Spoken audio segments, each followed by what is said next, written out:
Dramaatilised arengud poliitilisel areenil taas kord, kui pinged Iisraeli valitsuse ja kohtuvõimu vahel kasvavad.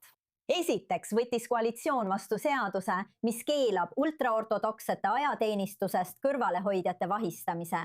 Seejärel peatas kõrgeim kohus selle vahistamiskeelu ning mõned koalitsioonipoliitikud kutsusid politseid üles kõrgeima kohtu korraldust eirama. Sideminister Shlomo Karje ütles, et sellisel kohtuotsusel puudub seaduslik alus. Religioosse Shassi partei esimees Aryeh Deri kritiseeris samuti kohut, öeldes, et kohtunikud on, tsiteerin, kohtuaktivismi võimust joobunud.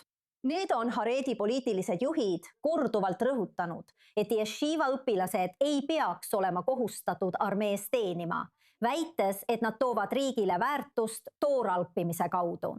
See kõik toimub hoolimata asjaolust, et ajateenistus on selle vanuse meestele kohustuslik ning reservväelasi on viimastel aastatel mõnel juhul kutsutud korduvalt sadadeks päevadeks teenistusse.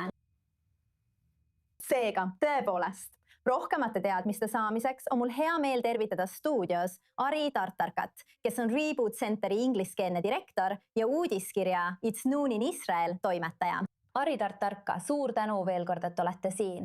Selle teema üle on väga palju pahameelt. Ja see tekitab küsimuse, kui ülemkohus teeb otsuse, kui koalitsiooniliidrid kritiseerivad ülemkohut ning kui avalikkus ootab vastuseid oma turvalisuse ja kaitse kohta. Ja üha rohkem reservväelasi läheb tagasi riiki kaitsma. Kuidas see kõik Benjamin Netanyahule kasuks tuleb? Ma arvan, et esmane reaktsioon on täiesti õigustatud. See on löök näkku kogu teenivale avalikkusele, kõigile neile inimestele, kes on viimased 500 päeva ja rohkemgi veel ohverdanud oma elatise, perega veedetud aja, isegi oma elu selleks, et riiki teenida.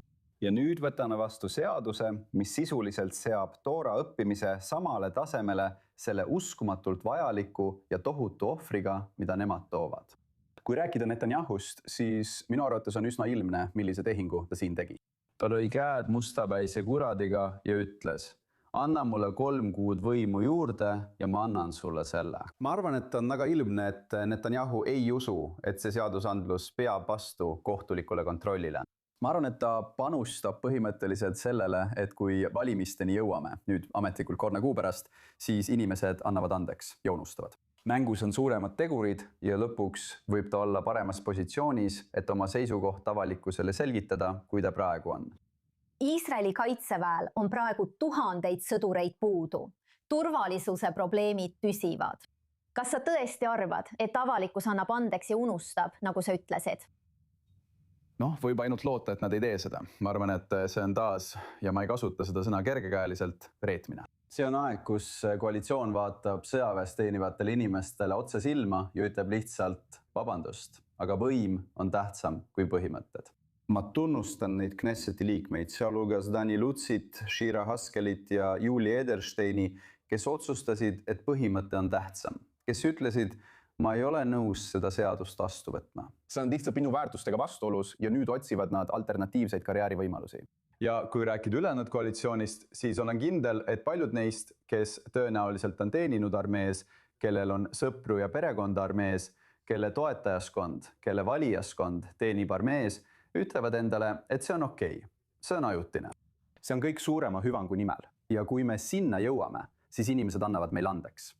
Ma tõesti loodan, et mõne kuu pärast võetakse vastutusele ja et meie avalikkus ei ole omavahel rohkem lõhestunud, ei keskendu tühistele asjadele ning tõesti hoolime julgeolekust ja tõesti hoolime kõigist, kes teenivad.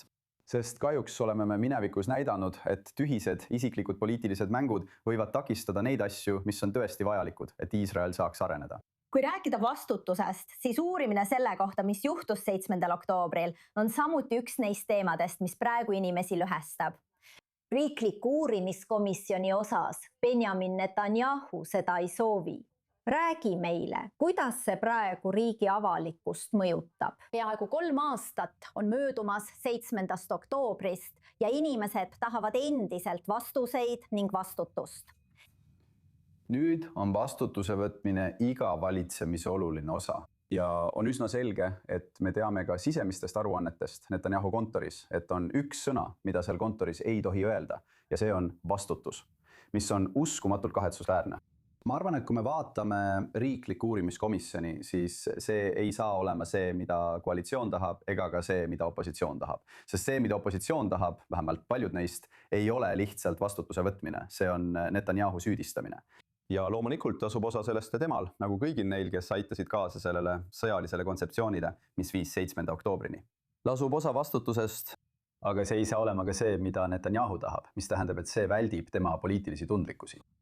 Seega on meil vaja uurimiskomisjoni, mida üldsus tegelikult aktsepteerib, mitte komisjoni, mida üks pool aktsepteerib ja teine nimetab nõiajahiks.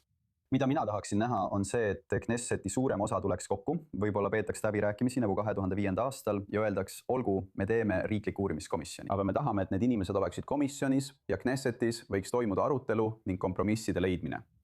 Nii et kui tulemused on käes ja on tõenäoline, et osa vastutusest, ükskõik kui raske tal seda kuulda on, langeb Netanyahu peale. Kuid lõpuks võtab üldsus selle omaks ja vastutus ei kuulu mitte ainult abstraktsesse poliitilisse maailma, vaid ka siis, kui tundub, et kõik usuvad, et kõigile anti aus võimalus. Nii et kui meil on vastutus, mis kehtib ainult poolele Iisraeli elanikkonnast, siis ma ei usu, et see täidab seda rolli, mida vastutus tegelikult peaks täitma. Lihtsalt selguse huvides Benjamin Netanyahu lükkas tagasi selle riikliku uurimiskomisjoni idee, öeldes, et inimesed, kes komisjoni valitakse, valib kohtusüsteem. Ja ta usub, et kohtusüsteem on tema vastu pallutatud. Lihtsalt selle väga-väga tulise teema erinevate argumentide selguse huvides küsitlused. Kuidas tal praegu läheb ja kuidas läheb Padi Eisenkotil? Mida te arvate?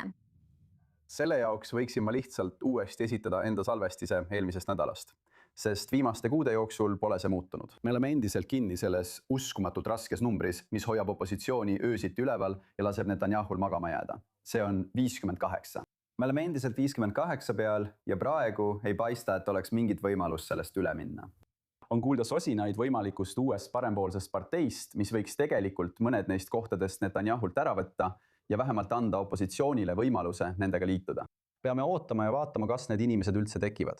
Praegu on olukord selline, et opositsioon segab põhimõtteliselt sama kaardipakki. Näeme, et Eisenkot on viimastes küsitlustes tõusnud 24 kohani, kus ta juba ületab Likudi 2-ga. Aga need 2 lisakohta tulevad peamiselt Bennetilt, mitte Likudilt. Ja kindlasti, kui opositsioon soovib selle aasta valimistel lihtsat enamust, peab see tulema ka teiselt poolt, mitte ainult Bennetilt. Järgnevatel kuudel tuleb palju liikumisi, ühinemisi ja manöövreid. Ari Tartarka, hindame teie teadmisi. Suur tänu! Nagu alati siin stuudios olemise eest. Aitäh, et mind kutsusite! Ja loomulikult valimispäev on 27. oktoobril.